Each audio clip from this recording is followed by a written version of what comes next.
समय हमारे साथ साथ चल रहा है, उसकी वो अदृश्य मदद हमें दिखाई नहीं देती, पर इसका अर्थ ये नहीं कि वो हमारे साथ नहीं है।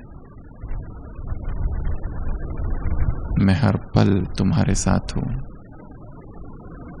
फिर भी अकेलापन क्यों, फिर ये उदासी क्यों? और जो हृदय अकेला हो जाता है वो इस अकेलेपन को, इस रिक्तता को भरना चाहता है और ये दिखाना चाहता है कि मेरे अंदर अकेलापन नहीं है। और भरने के साधन क्या क्या है? तो भरता है वो मनोरंजन से, संसार के मनोरंजन से, संसार के गीतों से और संसार की बातों से, और भरता है वो भोजन से, और भरता है वो ब्लेम गेम से, इस पर आरोप उस पर आरोप, और भरता है वो सुख सुविधाओं से, ताकि वो रिक्तता दिखाई ना दे, पर अंतर रिक्तता है। और ये भूल जाता है कि आत्मा की प्यास अनंत की है और अनंत की प्यास केवल अनंत ही बुझाएगा। इस संसार का कोई व्यक्ति संतुष्ट हमें तृप्त नहीं कर सकता, इस संसार की कोई वस्तु हमें तृप्त नहीं कर सकती, चाहे कितनी भी अच्छी हो, कितनी भी लुभावनी हो, कितनी ही स्वादिष्ट हो, कितनी भी बड़ी प्राप्ति हो, क्योंकि आत्मा की प्यास किसकी है? संडे की मुरली, चात्रक पक्षियों से, चात्रक से बच्चों से बाप मिलने आए हैं। जन्म जन्म प्यास थी प्रभु मिलन की, जन्म जन्म प्यास थी परमात्मा प्रेम की, वो प्यास अब पूरी हुई है। भक्ति मार्ग में भिखारी थे, अब बाप ने आकर तुमको क्या बना दिया? अधिकारी। प्रभु प्रेम की प्यास, सारी की सारी मुरली प्रभु प्रेम पर है। इस प्रभु प्रेम के अतिरिक्त तो किसी भी व्यक्ति का प्रेम आत्मा को तृप्त नहीं कर सकता, ना कभी भर सकता।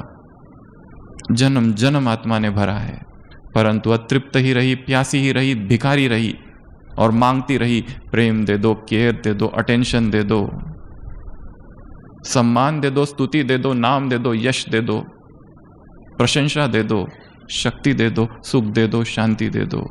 मिला कुछ भी नहीं। अब भगवान आया है। अगर इस ब्राह्मण जीवन में चलते हुए सब कुछ है, उसके बाद भी अकेलापन है, तो सबसे पहले तो इसे स्वीकार करना पड़ेगा कि मुझे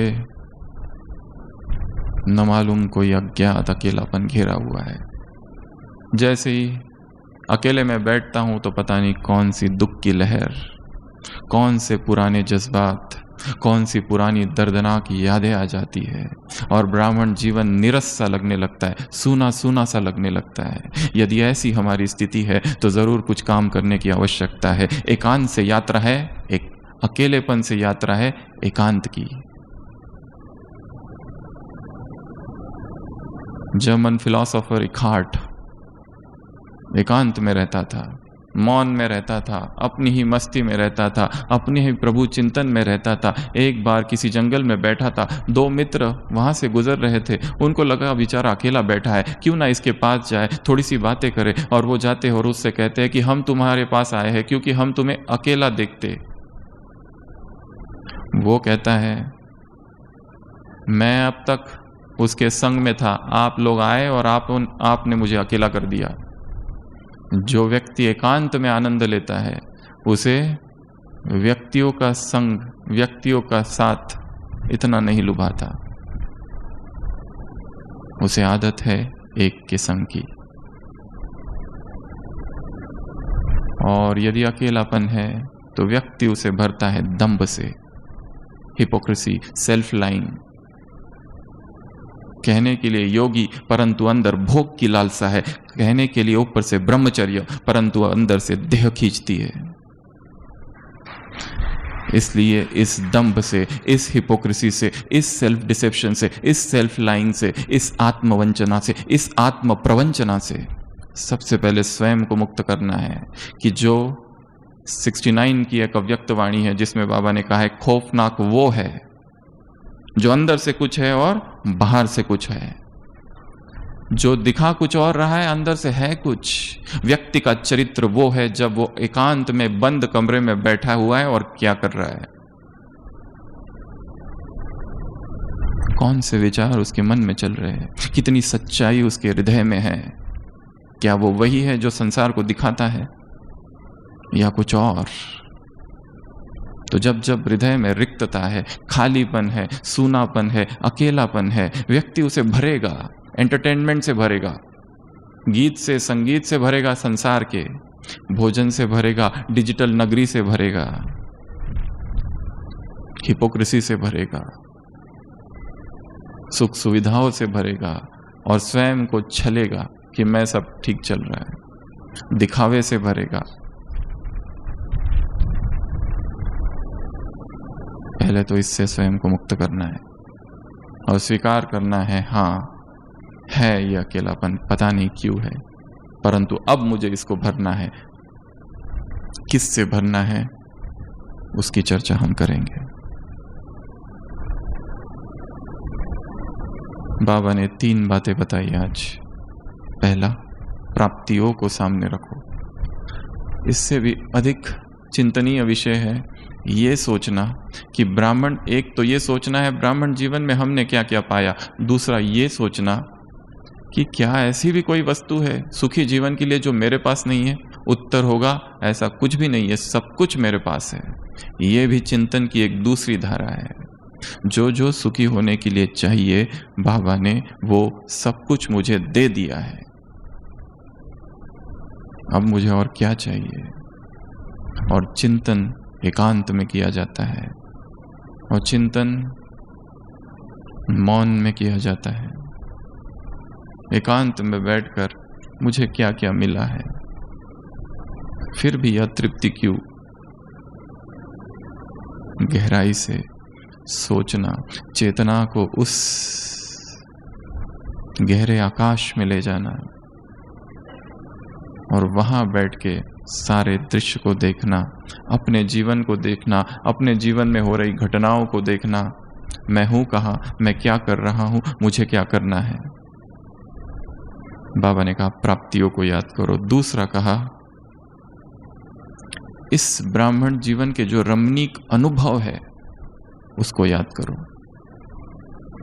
हम ये पढ़ रहे थे और अभी ऊपर से नीचे आ रहे थे और आबू की पहाड़ियों को देख रहे थे तो याद आ रहा था वो सबसे पहला दिन जब यहाँ से आबू रोड से आबू पर्वत पर चढ़ रहे थे। वो सब पर्वत देखते हुए,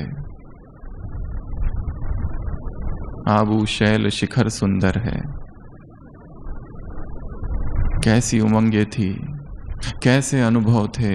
उन अनुभवों को याद करना। शायद हम भूल गए वो सारे पल जब हम भगवान के सामने बैठे थे, डायमंड हॉल था, अव्यक्त वाणी चल रही थी और भगवान के सम्मुख हम थे। वो सारे पल जब मधुबन में हमने सेवाएं की थी, वो सारे पल जो पहली बार आए थे, कैसा उमंग था, कैसा उत्साह था, कैसा आवेश, ये कर दूं, वो कर दूं और कैसा तपस्वी बन जाऊं, महान योगी बन जाऊं। और जीवन की इस कड़वाहट ने शायद उसको भुला दिया। जैसे ही कोई ज्ञान में आ जाता है कवि जैसा बन जाता है, उसका दिल गाने लगता है, लिखने लगता है, क्या क्या उमंगे उत्पन्न होती है हृदय में। और जैसे जैसे आगे बढ़ता है सब बदल जाता है। जैसे एक छोटा सा बच्चा दूर पढ़ने बोर्डिंग स्कूल में जाता है और वहां से अपनी मम्मी को चित्र, एक लेटर लिखता है। वो लिखता है, मम्मी पहले दिन जब मैं यहाँ आया सब अपरिचित थे, दूसरे दिन सब मेरे दोस्त बन गए और तीसरे दिन अब मेरे सब शत्रु हैं। ये उसकी कहानी है छोटे बच्चे की, 3 दिन की। पहले दिन सब अननोन थे, कोई भी जानता नहीं था मैं, दूसरे दिन सब मेरे मित्र बन गए और आज तीसरे दिन सभी दुश्मन हैं। ये जीवन की कहानी है। बाबा ने कहा उन रमणीक अनुभवों को याद करो। और विजुअलाइजेशन में बहुत पावर है। देख आंखों के सामने वो सारे दृश्य जो मधुबन में सेवाएं की थी, दादियों से टोली ली थी, दादियों से ब्लेसिंग कार्ड लिया था, भगवान से मिले थे, सेवाएं की थी, वो ब्रह्मा भोजन कैसे खाया था, वो पहली पहली सेवा जो हमने की थी और कैसी खुशी हुई थी, और जो पहला पहला कोर्स हमने कराया था किसी आत्मा का और किसी आत्मा की सेवा की थी, कितनी अंदर से खुशी थी, वो सारे रमणीक अनुभवों को याद करो। तो ये जो रिक्तता है, ये जो खालीपन है, ये जो अकेलापन है, ये जो एकांगीपन है, ये जो लोनलीनेस है, ये समाप्त होगी। नहीं तो ये लोनलीनेस रहेगी, खाएगी अंदर ही अंदर। दूसरी बात बाबा ने बताई, इन अनुभवों को याद करो, खो जाओ उन अनुभवों में। तीसरा, सर्व संबंधों का रस।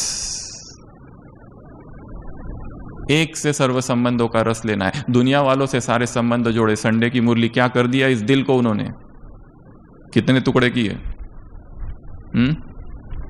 1000 नहीं, ज्यादा किए। कोई यहां गिरा, कोई वहां। आंसू रुक नहीं रहे, कोई यहां गिरा, कोई वहां। आशाओं के तिनकों से स्वप्न का महल बनाया, कोई यहां गिरा, कोई वहां। मनुष्यों से बहुत प्यार कर लिया, अब समय है प्रभु से प्रेम करने का। देहधारियों से बहुत आसक्ति रख ली, अब समय है उससे सर्व रसों का अनुभव करना, सर्व रसों का।